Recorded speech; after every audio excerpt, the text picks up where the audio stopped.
매일 아침 책 읽기로 하루를 시작하는 행복 습관, 미라클 독서입니다. 오늘 함께 읽어볼 책은 투자의 태도, 돈을 잃지 않고 투자에 성공하는 기본 노하우, 곽산준 지음 위너스 북에서 펴낸 책입니다.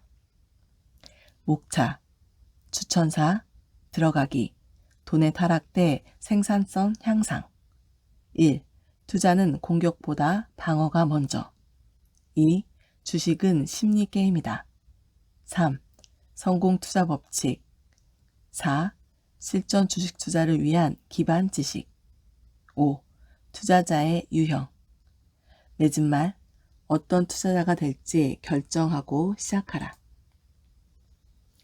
들어가기, 타락하는 돈 대 생산성 향상.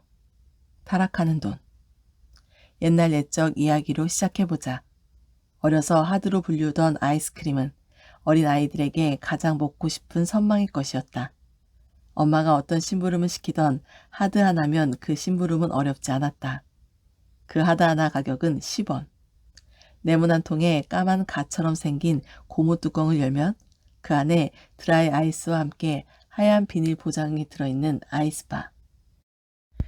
지금 생각해보면 별맛 아니고 설탕물 얼려놓은 듯한 것인데도 그거 한번 먹어보고 싶어 안다라고 친구가 먹으면 한 입이라도 줄까 옆에 서 있던 그런 기억이 난다.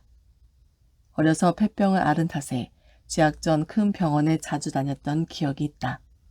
갈 때마다 아픈 주사를 맞아야 해서 몹시 병원에 가기 싫어했는데 가기 싫다고 떼를 쓰기 시작하면 어른 여럿이 달라붙어도 데리고 가기 힘든 고집쟁이였다. 이런 고집쟁이인 나를 주사 맞게 하는 한 가지 방법이 있었으니 병원 앞 리어카에서 팔던 쥐포 한 마리였다. 쥐포가 어찌나 맛나던지 쥐포를 걸고 주사 맞자고 하면 꾹 참고 주사를 맞던 기억이 난다. 아픈 주사로 눈에 눈물이 그렁한 사이에도 50원짜리 쥐포 한 마리가 연탄불 위에서 몸을 비틀며 이겨가면 신나하던 모습이 생생히 기억난다. 지금은 쥐포 하나에 얼마나 할까? 요즘 마트에 가서 아이스크림 하나 잡으면 다들 1,000원 이상씩은 하는 것 같다. 가끔 1+1 행사를 하기도 하지만 대체적으로 1,000원에 대한 거부감은 그다지 없는 듯하다. 새우깡도 50원 하던 때가 있었는데 지금은 가격이 계속 올라 얼마나 하는지도 잘 모르겠다.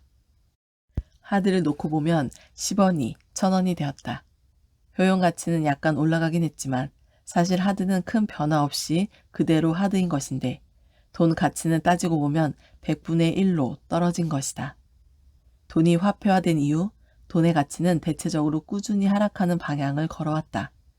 이를 일컬어 돈의 타락이라 표현할 만하다. 이 화폐의 타락과 더불어 현대 자본주의 구성의 또 다른 핵심은 바로 생산성 향상이다. 생산성 향상.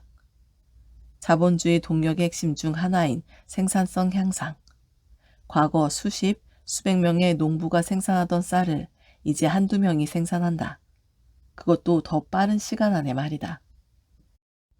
농업 종사 인구는 드라마틱하게 줄었지만 쌀 생산량은 더 늘었고 농산물 가격은 상대적으로 더 저렴해진 것에부터 벽돌만한 휴대폰이 지금은 주머니에 넣고 다닐 만한 크기로 진화한 것을 보면서 우리는 생산성 향상이 얼마나 급격하게 이루어졌는지 확인할 수 있다.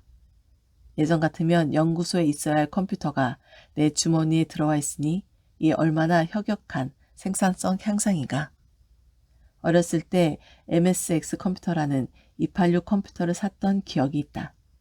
애플 컴퓨터가 막 소개되고 있을 때 팩을 꼽아 게임을 하던 그런 컴퓨터였다. 아버지는 컴퓨터 세상이 도래할 거라고 예견하고 일찌감치 컴퓨터를 사주셨는데 그 당시 한 달 월급보다 비싼 8비트 컴퓨터를 사서 장난감 게임기처럼 사용하던 기억이 난다. 게다가 컴퓨터 배우라고 학원도 다니곤 했는데 컴퓨터 공부하면서 프로그램 만든 건 기억에 나는 게 없고 친구들과 학원 계단을 오르내리던 기억밖에 없으니 어쨌든 화면도 흑백이고 그래픽이 아주 천천히 움직이는 프로그램 제작하던 기억이 남아있는 그 컴퓨터는 지금과 비교하면 가격이 엄청났다. 당시의 컴퓨터와 지금의 컴퓨터를 비교하면 요즘 것은 하늘을 나는 비행기 같이 느껴진다. 조만간 도래할 가상현실이 일반화되면 집안에 있는 컴퓨터로 비행기 조종 시뮬레이션이 가능할지도 모르겠다. 자본주의의 본능, 인플레이션과 생산성 혁명. 잃어버린 30년으로 불리는 일본의 예외적 경우가 있긴 하지만 인플레이션에 의한 화폐 하락은 자본주의가 걸어온 일반적인 방향으로 여겨진다. 특별히 코로나19 사태로 인해 각국이 경기 하락을 방어하기 위해 맹렬히 시도한 재정 확대 정책과 초저금리 기조는 이러한 통화가치 하락을 더욱 부채질할 수밖에 없다. 상상을 초월할 정도로 많은 돈들이 이번 위기를 막기 위해 시장에 풀렸고 이 풀린 돈들이 잘 회수되지 못한다면 자연스럽게 통화가치는 하락할 수밖에 없을 것이다. 성장을 갈구하는 자본주의 속성은 인플레이션을 자연스러운 현상으로 받아들인다. 급격한 충격을 가지고 오는 하이퍼 인플레이션이 아니라면 성장이란 이름으로 포장된 인플레이션을 편안히 받아들이는 경향을 가지고 있다.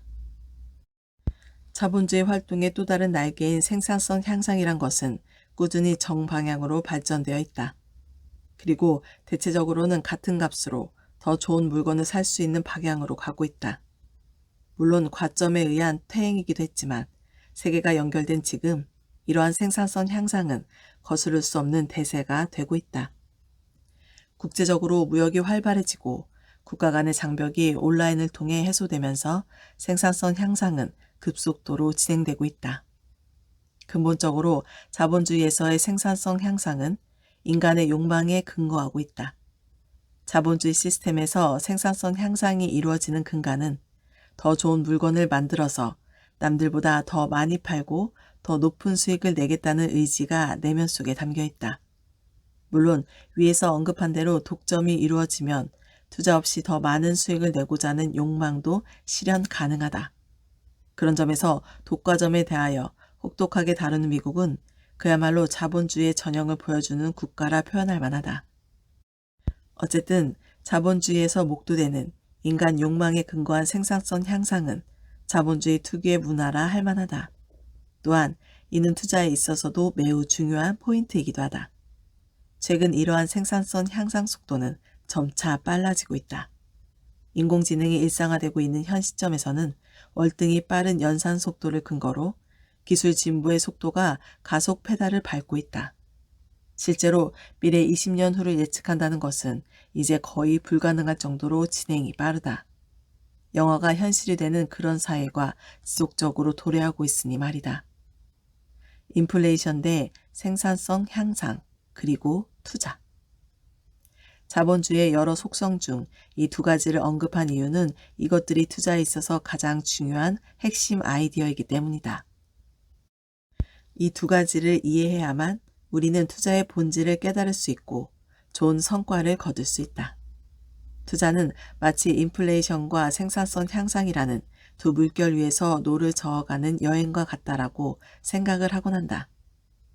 인플레이션과 이로 인한 화폐 가치 하락을 어떻게 다룰 것인지와 생산성 향상을 이루어가는 과정을 어떻게 간파해서 투자할 것인지가 중요한 투자 과정이 되겠다. 스마트폰 생태계가 형성된 지 지난 10년은 생산 효율은 극대화되었는데 기묘하게도 인플레이션은 억제된 기간이었다. 저금리가 유지되는데도 불구하고 인플레이션은 쉽사리 나타나지 않았고 오히려 각국은 디플레이션에 대한 우려로 꾸준히 저금리 대응을 해오고 있었다. 무엇보다 이렇듯 인플레이션이 약화된 데에는 스마트폰 생태계가 점차 커지면서 나타난 비용 효율성 극대화 측면이 있다. 스마트폰 한 개에 들어가 있는 기능을 살펴보면 과거 수십 개 이상의 기기 역할을 하고 있어서 개인 측면에서는 비용 지출이 확연히 줄었다. 그런데 이런 흐름이 외부적 충격으로 달라질 조짐을 보이기 시작한다. 생산성 향상의 속도가 너무 광속으로 진행되어 인플레이션이 따라올 틈을 주지 않았던 것에서 화폐의 무한 공급 사건들이 발생하면서 화폐 가치를 떨어뜨릴 충분한 공간이 마련되었다. 그렇기에 향후에는 화폐 가치 하락과 생산성 향상이라는 두 가지 축 속에서 어떻게 자산을 지켜나가지는 더욱 중요한 문제가 될 것이다. 2020년 세계를 강타한 코로나19 사태는 각국 중앙은행과 정부로 하여금 실질적인 MMT, 현대화폐 이론을 실행하게 됐고 이 부분은 화폐 가치의 하락 속도를 가속화시킬 것이다. 일반적인 봉급 생활자들은 선량하게 열심히 살았음에도 실제 소득이 줄어드는 경험을 하게 될 것으로 보인다.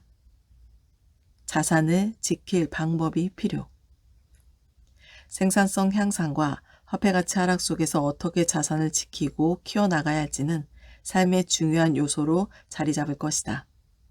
2020년 시작된 일명 동학개미 운동을 현장에서 목격하면서 어설픈 지도라도 급하게 필요하다는 생각을 하게 되었다.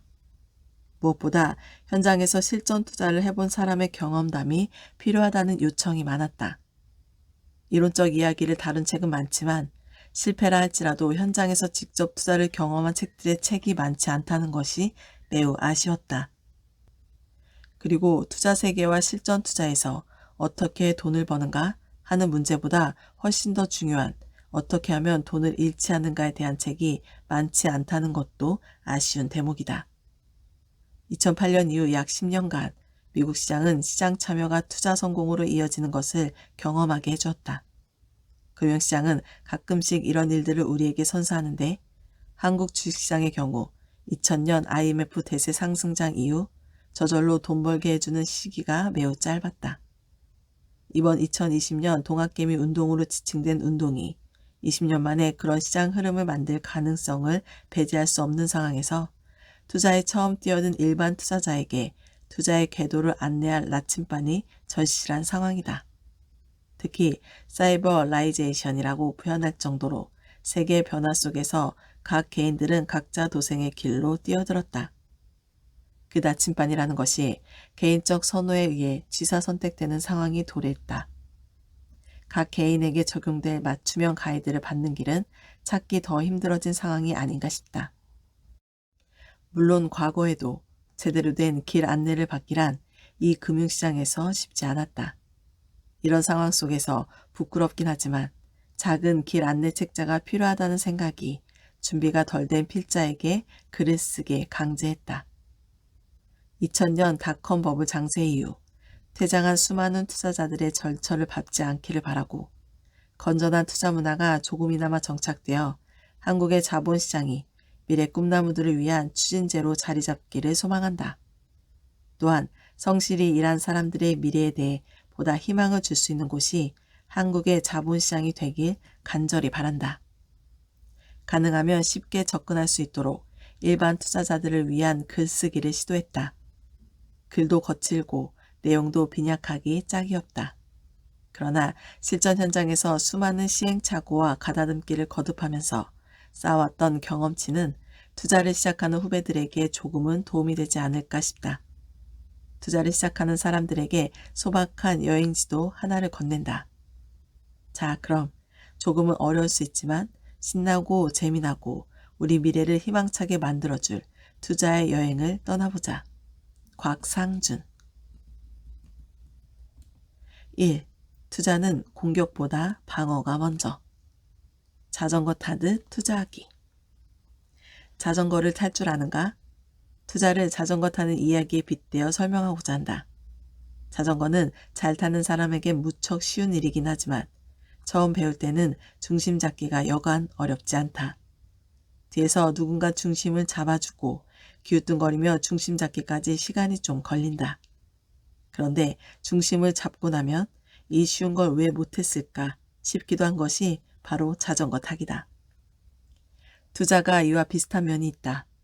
누구나 쉽게 하는 것 같아서 시도하지만 중심을 잡기까지 의외로 어려운 점이 많다. 그리고 자전거로 옆 동네까지 갈 땐 별일이 없지만 자전거로 긴 여행을 떠나게 되면 예기치 못했던 수많은 난관에 봉착하게 된다. 투자가 그렇다. 초심자의 행운이 맞아 너무나 쉽고 가볍게 수익을 내어 투자가 쉬워 보이기도 하지만 투자의 시간이 길어지면 본격적인 난관에 봉착하게 된다. 필자의 취미생활은 200km에서 1200km에 이르는 장거리 사이클링이다. 꽤 긴 거리에 시간 제한을 두고 달리는 란도너스라는 경기를 즐기는데 장거리 사이클링을 하면서 느꼈던 투자와의 유사점에 관해 이야기를 나눠보고 싶다. 장거리 사이클링을 하다 보면 그게 200km가 되든 1200km가 되든 중간에 한두 번쯤은 위기의 국면이 연출된다. 배가 고파서 힘이 없는 봉크가 오든지 무릎이 아프든지 잠이 오든지 큰 언덕 앞에 주저앉아 더 못 가겠다는 생각을 하게 된다. 이 같은 여러 번의 고비가 찾아오는데 그 고비를 어떻게 넘기는지가 완주의 핵심이다. 특히 장거리 사이클링 초보자들이 쉽게 적응하지 못하는 부분이기도 하다. 고비가 왔을 때 드는 자괴감은 다음과 같다. 내가 왜 등 따시게 눕고 편할 수 있는 집 밖으로 나와서 이 고생을 하는 거지?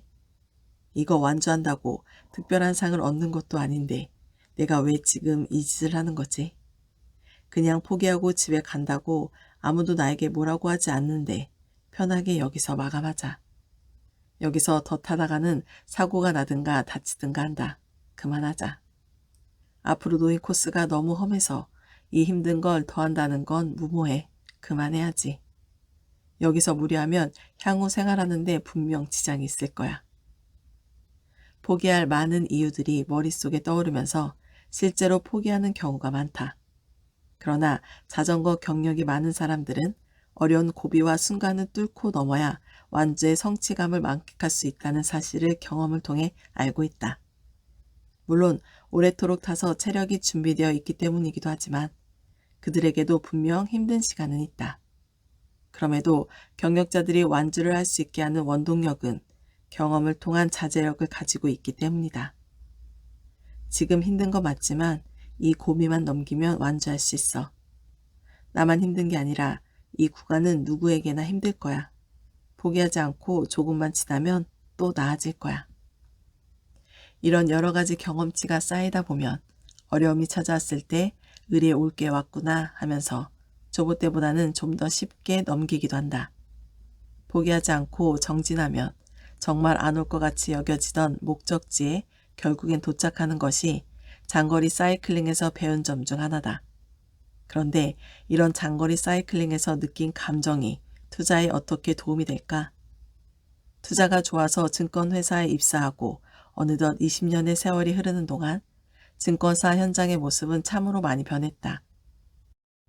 무엇보다 그 많던 투자 열의가 싸늘하게 식고 주식 투자를 터부시하는 문화가 일반인들이 아닌 증권사 내부에 생겼다.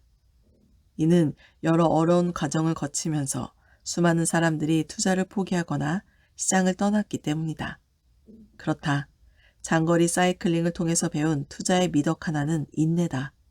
참고 견뎌야 하는 과정이 왜 그렇게 많은지 과정 중엔 고통스럽지만 그 고비를 넘기고 나면 환희의 성취감을 얻을 수 있다는 점은 자전거나 투자나 동일한 감정이다.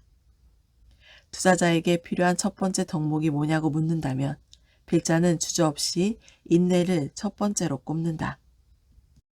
투자에서 인내가 필요할 때 원하는 기준의 주식이 나올 때까지 주식을 찾는 과정을 지속하고 참아야 한다. 자기 기준에 맞지 않는 주식을 사지 않고 견뎌야 한다.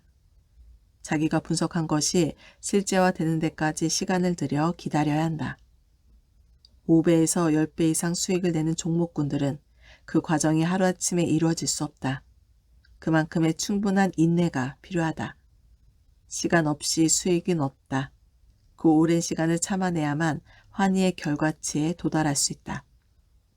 현금을 들고 기다릴 수 있는 것도 강력한 인내 능력 중 하나다. 초보자들이 거의 갖지 못한 품성이기도 하다. 폭락 시엔 폭락의 끝이 나올 때까지 인내하는 것도 보통 어려운 일이 아니다. 공포의 순간에 피해를 입었다고 해도 그 순간을 견뎌내면 회복된다는 믿음을 가지고 참고 기다리는 것도 그 과정의 고통을 생각하면 꼭 권할 건 아니지만 인내가 그 어느 때보다 가장 필요한 순간이다. 이 외에도 투자를 하다 보면 수없이 많이 인내해야 할 때를 만나게 된다. 투자를 경험한 사람들은 이런 측면에서 투자가 결코 쉬운 게 아니라는 것을 대부분 인정한다. 그러나 전문 투자자 또는 특별히 회사에 고용된 투자자들에 비해 개인은 인내하기엔 좀 더 유리한 환경을 가지고 있다. 온전히 내가 책임을 지는 투자이기 때문에 투자의 책임을 다른 이가 묻지 않는다. 그러나 기관 투자가 등은 투자 결과에 대한 엄청난 심리적 압박 가운데 놓여 있기 마련이다. 오히려 인내력을 발휘하기엔 개인들이 좀 더 유리한 측면이 있다. 그런데도 내가 쉽게 인내하지 못한다면 나는 투자에 적합한지 한번 고민해 봐야 한다. 그리고 투자를 계속 할지 말아야 할지에 대해서도 심각하게 재점검해 봐야 한다. 또 하나, 제대로 투자에 발을 들여놓을지 말지에 대해서도 고민이 필요하다. 필자는 인내 없이 정상의 자리에 간 사람은 아직 본 적이 없다. 투자는 참을인 자를 3개가 아니라 7번씩 70번이라도 기꺼이 해야 하는 영역이다. 물론 참을인이 몸에 밴다면 그 인내도 점차 익숙해져 간다. 그렇게 익숙해져 가는 과정을 통해 우리는 서서히 투자자로서 필요한 덕목들을 쌓아가게 된다. 익숙해지면 초보자가 느끼는 것만큼 인내가 어렵지 않다. 경력이 많은 장거리 사이클리스트들이 쉽게 고비를 넘듯 투자의 세계에서 경력이 많이 쌓이면 여러 어려운 감정의 장애물들을 점차 쉽게 넘어갈 수 있다.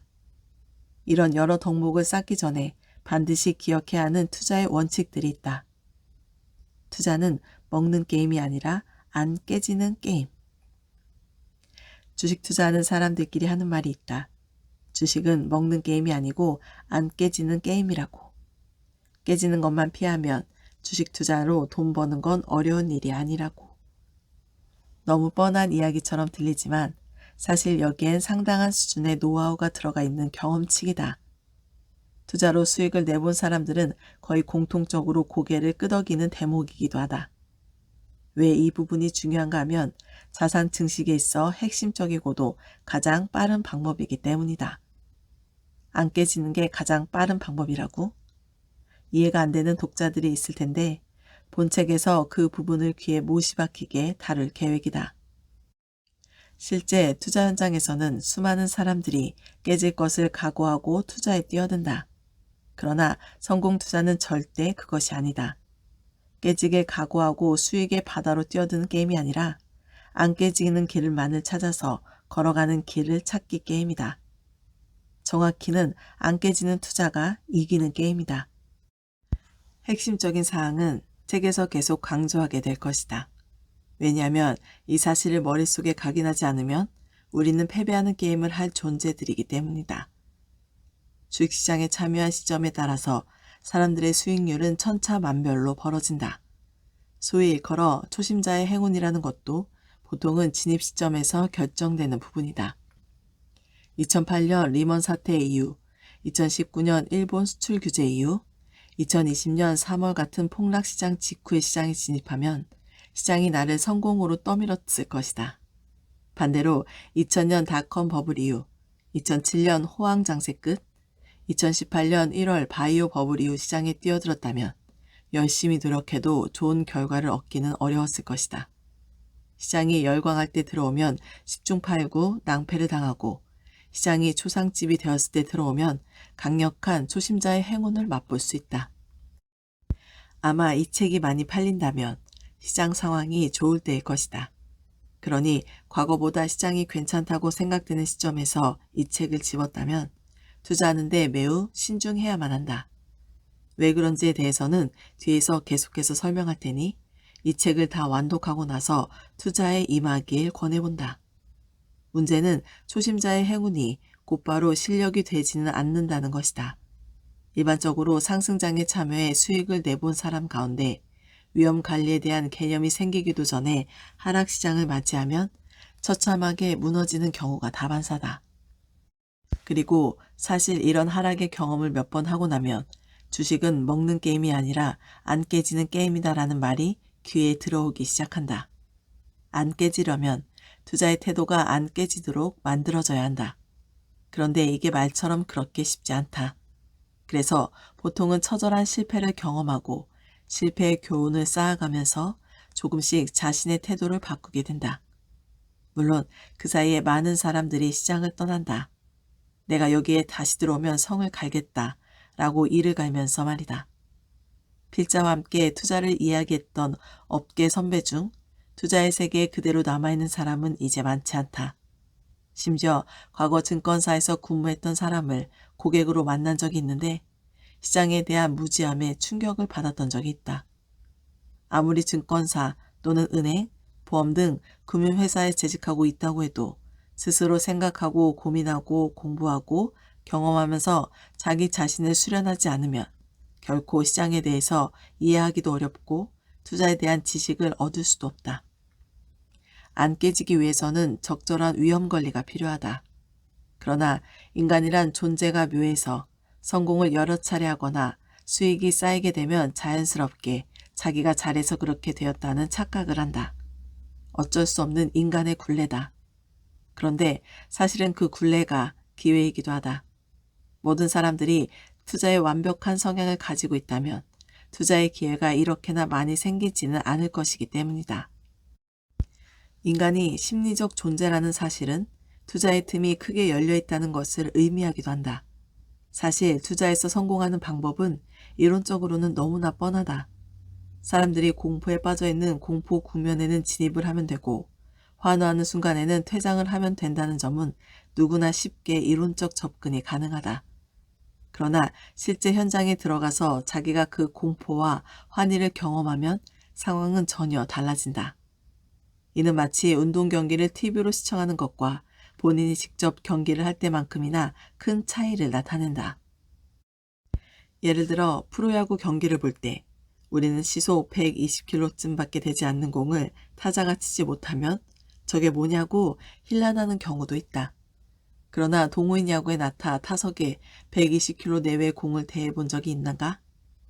프로야구 선수들은 슬라이더를 그 속도로 던지기도 하는데 그 정도의 속도가 휘어서 들어온다면 동호인 야구를 경험한 사람들은 다 알겠지만 그 정도의 공이 나를 향해 들어오면 무서워 타석에 서 있기 힘들다. 130km쯤 되는 공이면 일단 타석에 서기가 싫어진다. 투수공에 맞으면 나는 어떻게 되는 거지? 황청 가는 건가? 이런 생각이 이미 머릿속에 들어오기 때문이다. 실전에서 이런 경우를 본 사람들은 이 말에 공감이 갈 것이다. 심지어 동호인들이 던지는 100km 아래의 공을 동영상으로 찍어보면 소위 말하는 아리랑볼처럼 느껴진다.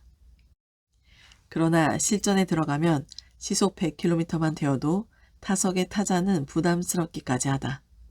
그만큼 실전과 이론은 하늘과 땅 차이고 그 차이가 가장 큰 영역은 투자의 영역이 아닐까 싶다. 그 괴리가 이렇게까지 크지 않았다면 사람들이 이 정도까지 투자를 포기하지는 않았을 거란 생각도 든다. 한마디로 투자, 그렇게 만만한 게 아니다. 투자가 어렵다고 아예 포기하기에는 우리 앞에 놓인 상황도 만만치 않다. 향후 빠른 시간 안에 생산 현장은 AI로 대체될 가능성이 높다. 자동차가 스스로 알아서 다니기 시작하는 세상이 도래했는데 산업 자동화가 현재보다 더 진화한다는 것은 너무나 자연스러운 현상이 아니겠는가? 여기서 잠시 왜 그런 세상이 도래할 것으로 생각하느냐고 묻는다면 전기 가격이 저렴하기 때문이다 라고 답변하고 싶다. 실제로 아무리 열심히 딥러닝 학습을 진행한다고 해도 이것이 사람보다 뛰어나기는 쉽지 않다. 그러나 사람은 생리주기라는 것이 있고 유기적인 생물체이기 때문에 활동을 하기 위해서는 에너지를 보충하기 위해 밥을 먹어야 하고 또 잠을 자야 한다. 그러나 기계의 특성은 그들의 식량이라고 할 수 있는 전기만 계속해서 공급해주면 24시간 내내 쉬지 않고 일을 할 수 있다. 스스로가 창의적 존재가 아니기에 지루해하지도 않는다. 이 점이 능력 측면에서는 사람과 비교하기 어렵다. 어린아이들은 개나 고양이를 구분하는 데 특별한 에너지가 들지 않는다. 보는 순간 다른 동물이란 건 알게 되는데 인공지능은 이것을 구분하는데도 상당한 시간과 에너지가 필요하다. 그러나 쉬지 않는다는 특성이 진보를 가능하게 해주고 결국 우리 인간이 할 수 있는 일 중에 독특한 창의성을 필요로 하는 영역을 제외한 지루한 영역들은 결국 기계로 다 대체될 공산이 크다. 그것도 그다지 멀지 않은 시간 내에 말이다. 새로운 시대가 펼쳐지면 새로운 일자리가 탄생을 하겠지만 과거 200년 전 기계가 만들어지면서 일자리가 없어져 더 다이트 운동이 일어난 것처럼 우리 생전에 일자리가 급격히 축소되는 상황을 목격하게 될 가능성도 농후하다. 그렇게 된다면 아마도 가지고 있는 자산의 효율성을 높이는 투자의 영역은 한결 더 중요해지리라고 판단된다. 지금 투자를 남의 일로 치부하고 버리기에는 우리의 미래가 호락호락하지 않다. 여기까지 읽고 나면 많은 독자들이 걱정이 많아지겠다. 그러나 공포로 마케팅해서 장사하려는 사람은 아니니 너무 걱정은 마시라. 본 책의 목적은 실전에서 겪게 될 수 있는 처절한 경험을 최소화하면서 성공적 투자에 진입하기 위한 가이드 역할이다. 투자에 대한 두려움을 실제로 대처하기 위한 방법을 고민해보고 향후 투자를 하면서 맞이하게 될 위험이 무엇이고 어떻게 위험을 관리해야 하는지를 나누고자 한다. 적절한 가이드 역할이 되도록 노력하겠다. 먼저 큰 위험을 다루는 법에 대해서 생각해 보고자 한다. 투자를 하다 보면 다양한 위험들과 맞닥뜨리게 되는데 작은 위험들은 사실 무시할 수도 있다. 그러나 큰 위험에 대해서는 대처를 잘할수록 누적 수익률을 올리는 데 결정적인 기여를 하기 때문에 어떻게 위험을 다스릴지에 대해서 자전거에서 얻은 경험을 통해 접근해 보고자 한다. 오늘 미라클 독서는 여기까지 읽도록 하겠습니다. 오늘도 감사합니다.